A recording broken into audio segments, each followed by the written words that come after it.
Booking a medical appointment for Canada visa in SPS Hospital is pretty easy thing to do. Today, I'm going to show you how you guys can book an appointment in SPS Hospital for the medical of your Canadian visa. So for that, you have to be at the SPS website. As you guys can see, I'm at my browser and I'm at their homepage. Now here, you just have to click on this book appointment options.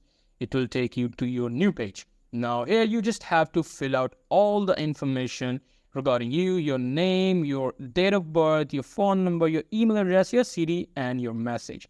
After that, you just have to click on this submit, and after reviewing your application, the SPS Hospital will contact you either using your number or your email address. So they're gonna answer you with the instructions that you need to follow to get an appointment.